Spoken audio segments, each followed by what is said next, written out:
The World Health Organization wants all countries to sign an agreement on handing over the authority to declare a pandemic, procure vaccine and drugs. It would be healthier and safer for humanity to sign an agreement with the Colombian drug cartel. They know all about drugs for sure. During the COVID pandemic, World Health Organization only told lies. It should be declared a terroristic organization. Is if you have money in your bank account and the new rule is you're not allowed to transact further than 5 kilometers from your home, your card won't work more than 5 kilometers from your home. If they don't want you buying pizza, you can't buy pizza with money in your bank account or with your card. It is complete control, and it solves the taxation without representation problem, because if they want more taxes, they just come take it out of your account. So when the World Economic Forum said it's 2030, you have no assets and you're happy, what I hear is it's 2030, we took all of your assets and you're mind controlled. Okay? Okay, folks, so this needs to happen more. Okay, so let's, got my Randy Savage glasses here. So, let's take a look at this, and this is where this is the direction we need to go. I'm serious. If you are a freedom-loving individual, this is the place that we need to go. We need to ban the WEF and ban the WHO and the UN from our states. Now, in the United States, we do still have a little bit more leverage because there's a bit more sovereignty state by state in the United States than there is within like the UK. And so we do have a little more leverage with this. And I think Louisiana is doing the right thing here. So the WEF agenda could be banned from this US state. The Senate in the state of Louisiana just voted to ban all rules and mandates from the WHO, WEF, and the UN from being enforced. So again, they're trying to make mandates. The WHO especially has been really bad at these pandemic mandates, which is anytime there's some pandemic that they're going to create, okay? Because remember, these pandemics are created by these people, okay? When they create that they would have this mandate that would allow nations to sign over their sovereignty for the rules and enforcement of that to this NGO, this non-government organization, the WHO. Am I a huge fan of government? Not in general, but we do need some form of it. It's just, it needs to be loose. And that at all costs, not handing over any power of government to these non-governmental organizations like the World Economic Forum, the World Health Organization, and the United Nations. They should have no jurisdiction over national decisions. But they're trying to do that stuff all the time, these little sneaky weasels. So, massive news, and you did not hear about this one on the mainstream media. So he says here, Peter Sweden is reporting on this. It says, Louisiana Senate just unanimously voted to pass a bill that will ban any rules and mandates from the World Health Organization. Now, again, these type of mandates would give them power, like extra national power, to say this supersedes your sovereign government, and we can come in and we can enforce this any way we want.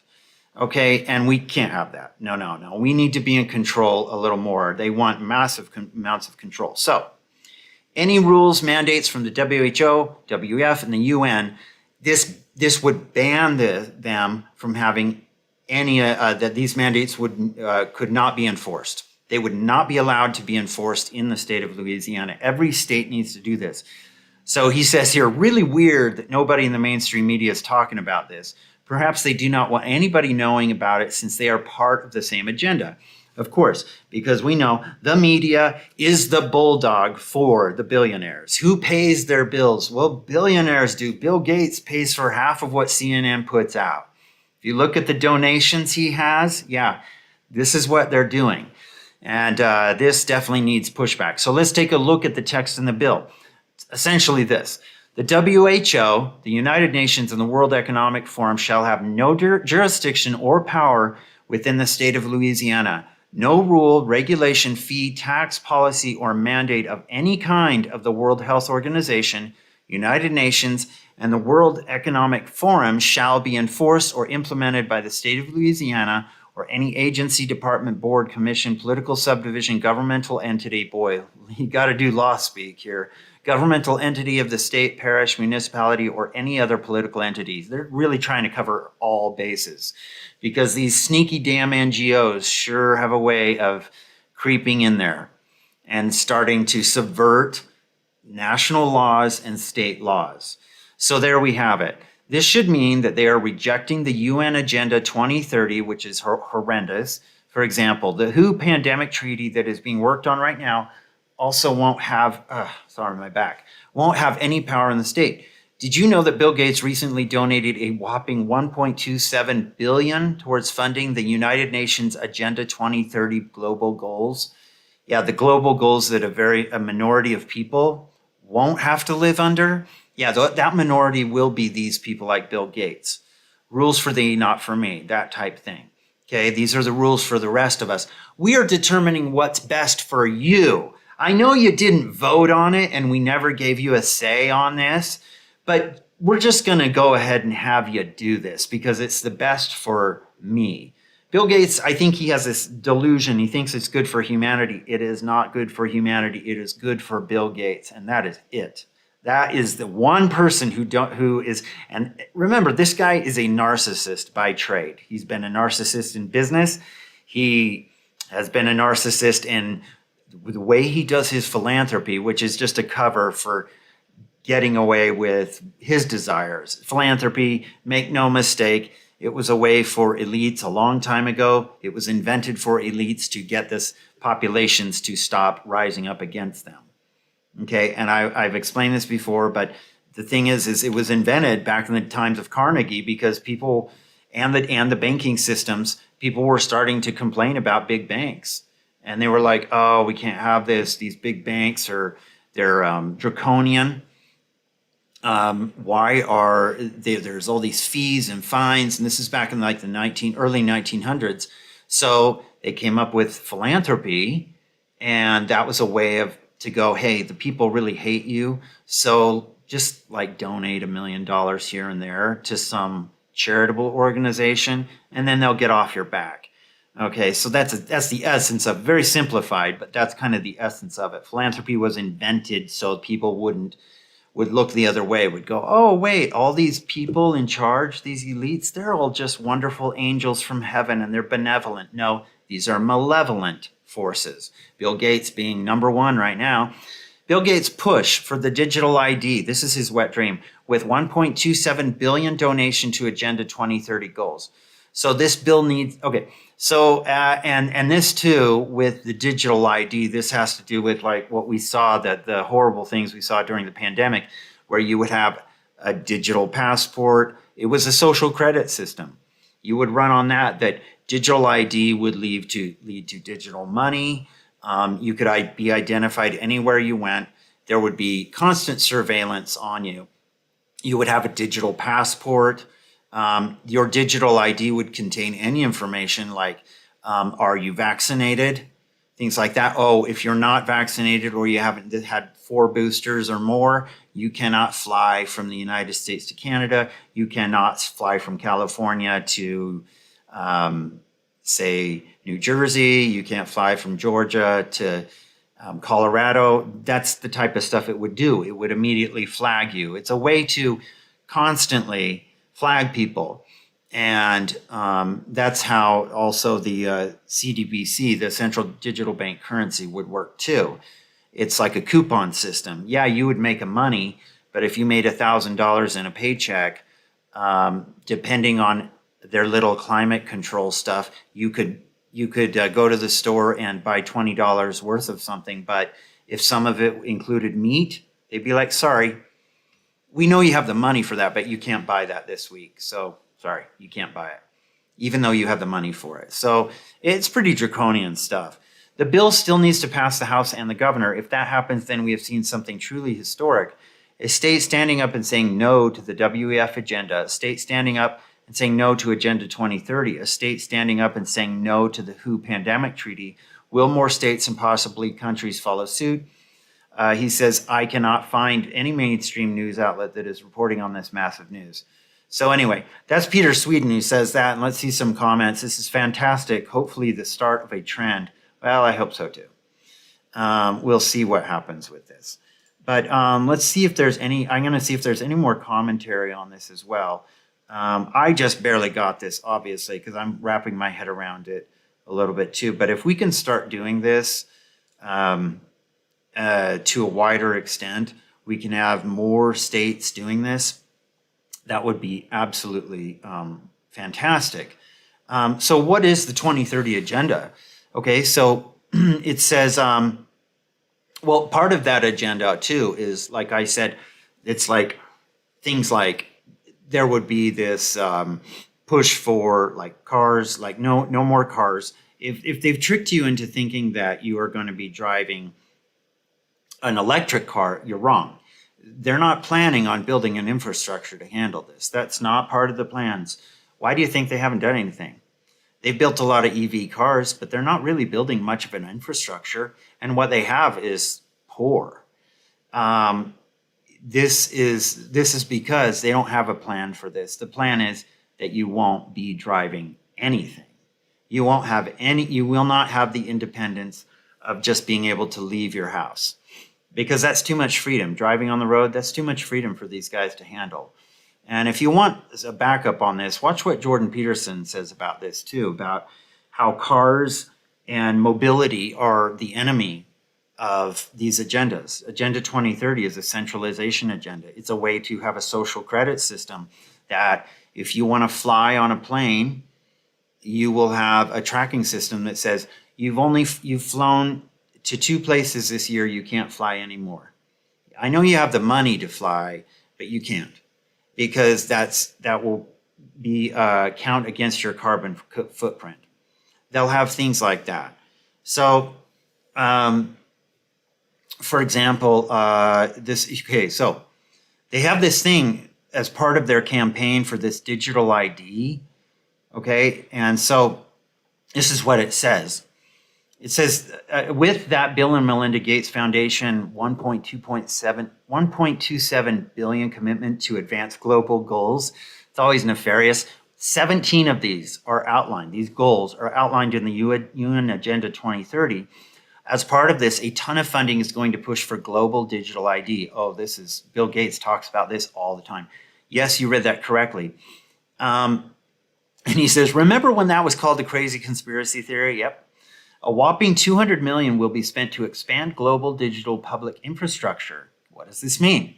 They say that this funding will be used to help countries with, among other things, public health threats, pandemic recovery, and of course, climate change. Yep. I've come down with a case of climate change. I can't go to work today. You know, I'm just going to use that for every excuse from now on, see how much I can get away with. What exactly is this global digital public infrastructure? Well, let's let Bill and Melinda Gates Foundation tell you. It means payment systems and digital ID, among other things. Just see the whole text from their website. It says, this funding will help expand infrastructure that low and middle income countries can use to become more resilient to crises such as food shortages, public health threats. These will be all artificially created by governments as well and NGOs. Make no mistake, the NGOs will create the problem and then they will swoop in with some sort of solution, which will be draconian. Okay, think of the Wuhan labs. Yeah, that was created and it was made resilient through gain-of-function research. That was no accident. It wasn't just some random pandemic. None of it was random. They will be creating these food shortages. Bill Gates, he knows this.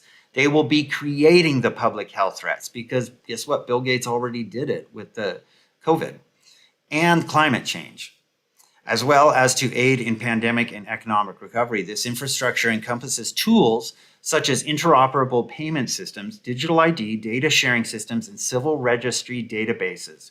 There you have it. Bill Gates is pushing hard for this. Why do we need, though? He asks, why do we need digital ID in order to help with public health threats and climate change? It certainly couldn't be that there are plans for some kind of climate change passport tied to your digital ID. Well, that would just be a crazy conspiracy theory. No, it's not. They have something called the Goal Keepers. This is their campaign to accelerate progress through sustainable development goals or global goals. This means you will be poor and we will restrict food production. We will centralize all of this to a few people, and then you will be living in a tent. What is the global goals? And you think this is a joke? This is no joke. If you can go, oh, 10 years ago, I hear this a lot. I couldn't have imagined what's happened in the past 10 years.